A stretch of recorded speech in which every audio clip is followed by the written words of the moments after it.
Oh hey, and welcome back to my channel. This is not my regular kind of video. That's why it's not on my main channel, because I have dogs under my feet. I have cats like running all over. My kids are home and things are crazy, and that's my life, and that's just kind of what this channel's for. It's just kind of my vent channel to do whatever I want. That doesn't affect my chronic illness related channel. And this video, if you didn't already notice by the title, is about the coronavirus and kind of my thoughts on it and where I'm standing. And I'm gonna try not to get emotional because I am a very emotional person.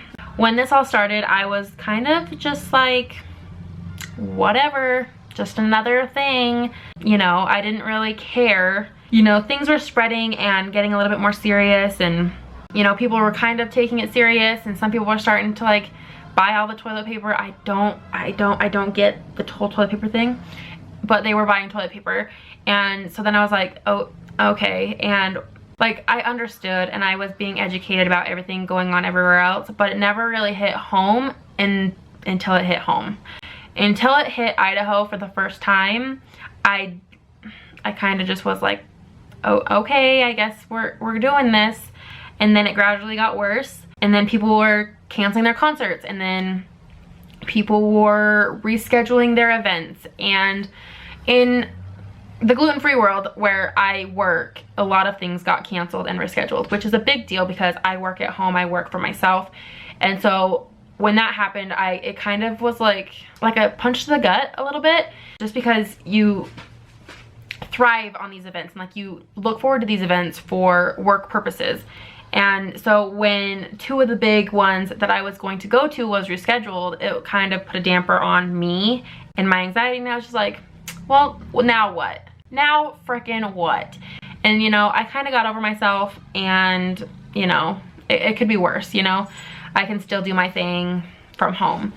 And then school started to close. Idaho is the last to do anything, and so we still had school. I don't know what to do. I've never done this before. I'm a mom, you know, and you're like, in your head, you're just trying to do what's best for you and your family and your kids and people around you. And it's like, I didn't feel grown up enough to make the decisions to, you know, keep my kids home or send them to school, or what do we do? Do we stay home? Like, you know, and so my kids did go to school for one day this week, and I felt so guilty. And luckily that was my husband's day off, and so we kind of talked about it and we worked through some stuff about it, and we had made the decision to keep the kids home the next 3 days because they had Friday off for spring break. And so we decided 3 days, that's no big deal. We'll have the rest of this week in spring break, and then they can go back. And so I called their teachers to send their homework home, and they did. They weren't worried about it. And at that point, we still knew school was happening. And then not an hour after the girls got off the bus, we got a letter, phone call, text message, email from the school saying that school was closed immediately. And when we were told at the very beginning our schools weren't ever going to be closed until there was a community, like someone with corona gave it to somebody else in the community, like there was a community barrier broken. And it was kind of scary that that happened an hour later. I don't think there was a community breach. I'm still continuing to be like, WTF, like what the freak do I do? Because now my kids are home for 3 weeks because they have spring break, and then they have the rest of this week. Next week was their original spring break, and then one more week after that. And so I'm not too worried, but it's like, kids are hard, and I understand that school is literally their other home, and I am praying for all of those kids that need their school, that go there for their safety. They go there for their food. Like, I am freaking out. And you know, not just on a personal thing, like my kids are home, they're fine, but some kids don't have it that lucky, and I am just breaking.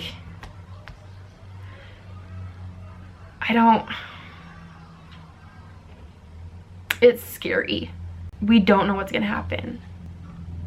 And I think that's what's the scariest, because people are out here panic buying toilet paper and everything on the shelves. And what is everyone else supposed to do when they don't have the money to stock up like the other people do? Like, I couldn't go stock up on a crap ton of toilet paper and all the food and canned food goods. Like, no.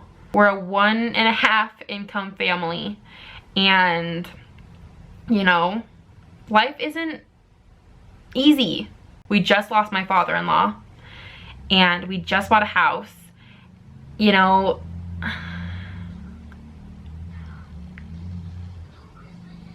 I wasn't letting it get to me. I wasn't reacting as much as everyone else. And I don't know if that is a good thing or a bad thing. As an empath, and if you don't know what that is, I will leave a description and all that in my description section. It's someone who can feel and sense other people's energies. And most empaths take those feelings from others so they don't have to feel it. And I am a very, very strong empath. I can sense everyone's feelings. I can feel their pain. I can feel their worry, their fear, and that's what's scaring me. And, you know, I'm shielding as much as I can. I'm saging my everything, and there's only so much people can do until it breaks them.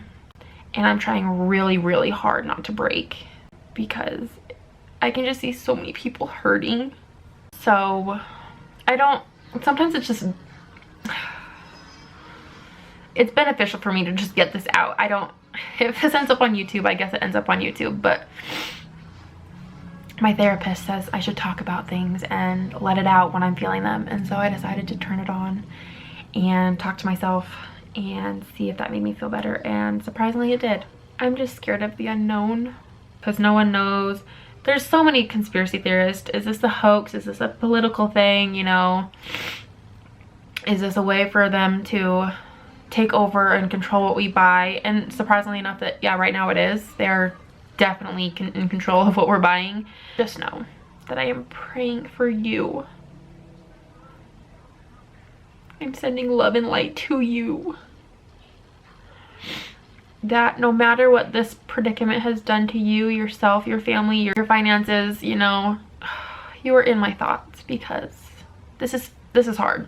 You know, we'll get through it. Maybe not day by day or hour by hour, but by minute, we'll get through it. And I just pray for your safety. I pray that you really practice social distancing and stay home. Hold your babies a little tighter.